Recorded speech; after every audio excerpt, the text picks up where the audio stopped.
Sometimes I feel like every video I make is basically saying the same thing over and over again. Like I've pretty much just got one idea to share with people. But I'm still compelled by the idea, and I think it's beneficial for others to hear it, so I'm just going to keep rocking on with it. The basic idea that I want to share in this video is that writing is never just about writing. When you're learning how to write, you go to resources that teach you how to make sentences better or craft a more compelling story. There are always questions that are concerned with the product of the writing. And that makes a lot of sense, that you would focus on, how to make the writing better in order to write better. But there's another side to writing that I feel rarely gets brought up. And that's that in addition to the fact that you can cultivate the practice of writing, you could cultivate the writer as well. The person that's actually creating the writing, what their state is, what their character is, what their energy level is, what the calmness of their mind is, has an outsized impact on the final result, the product, the piece of writing.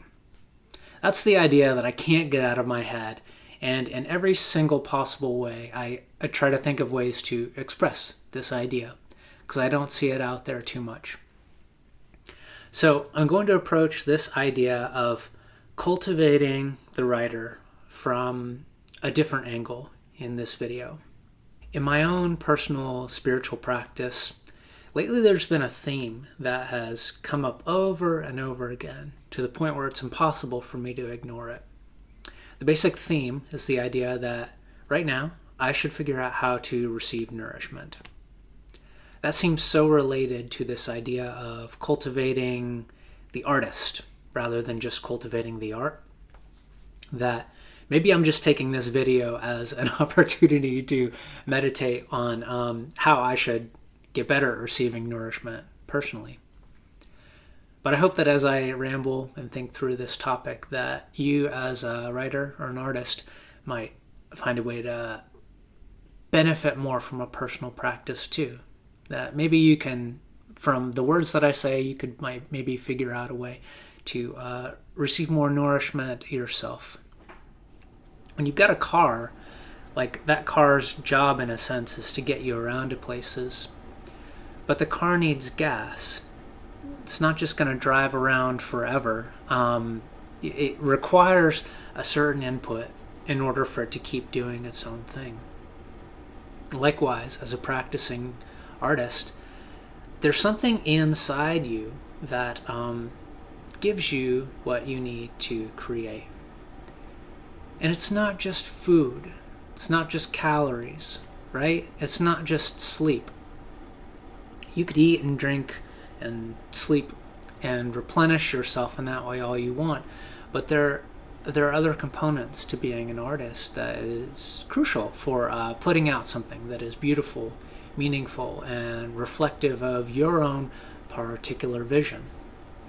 Right? As writers, we commonly refer to that as inspiration.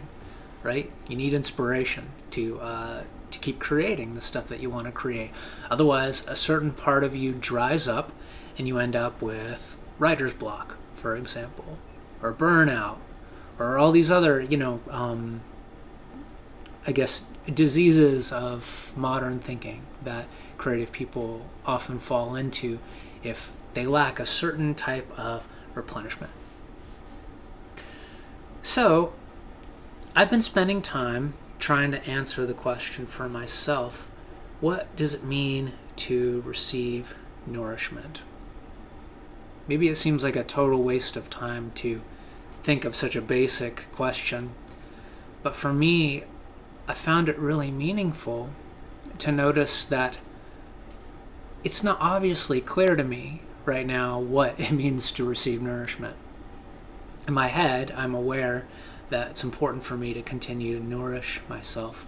But I'm not exactly certain of what that means. If I don't know what it means, then how can I do it?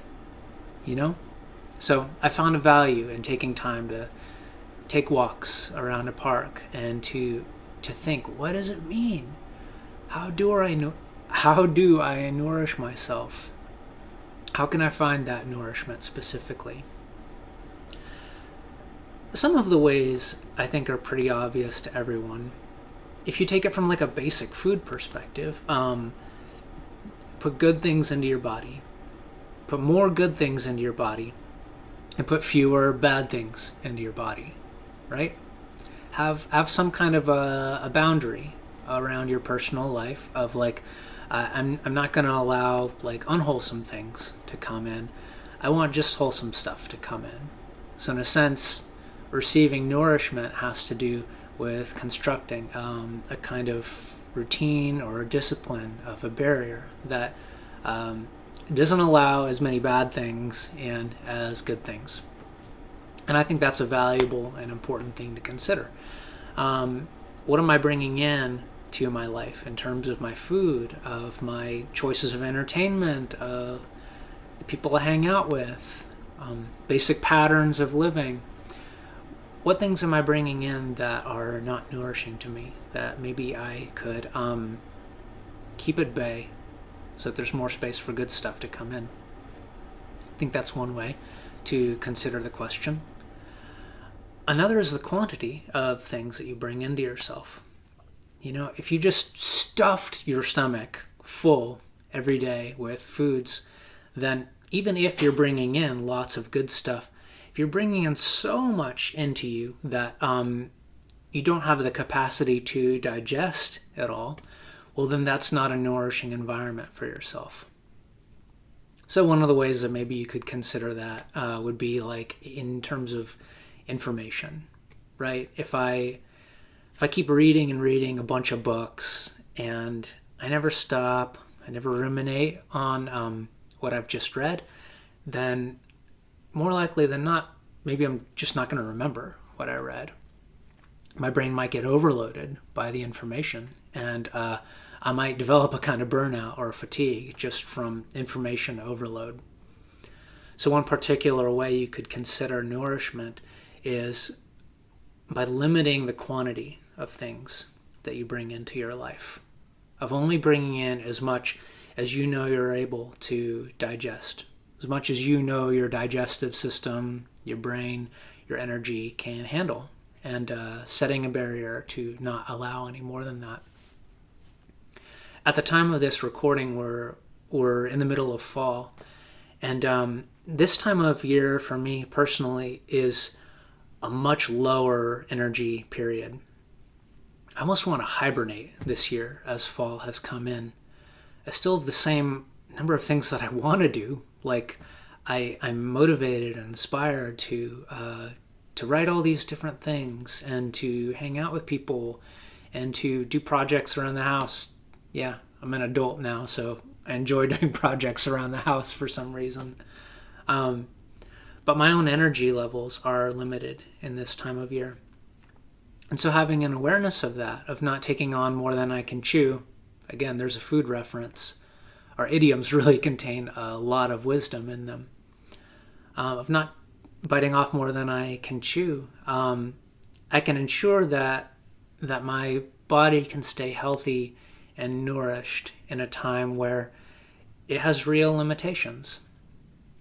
We all have limitations with our minds and bodies. Even if you're young still, there's a certain limit. And at some point, if you ignore those limitations of your own mind and body, you're going to realize the results of that down the road in terms of fatigue or disease, just being caught by surprise at an inability to continue doing what you were doing before.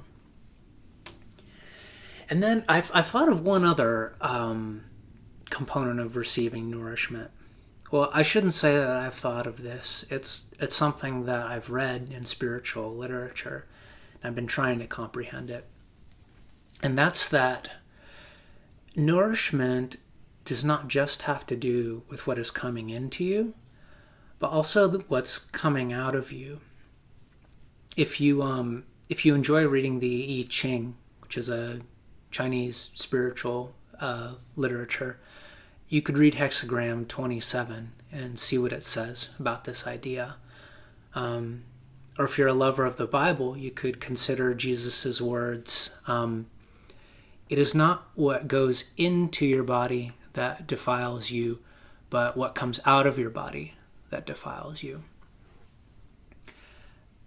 This is a non-intuitive way of considering nourishment, at least for me.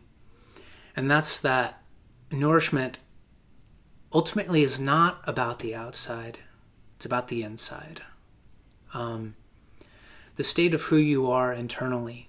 So we could be talking about your character, we could be talking about the health of your body, your digestive system, whatever. But the thing that's the internal parts of you, the parts of you that ultimately express, for example, in artwork or in speech, the state of that internal part of yourself dictates a lot of the ultimate wholeness of who you are as a person, and the wholeness and beauty and skill of the arts that you produce, or the words that you spread out, or the influence that you have on other people.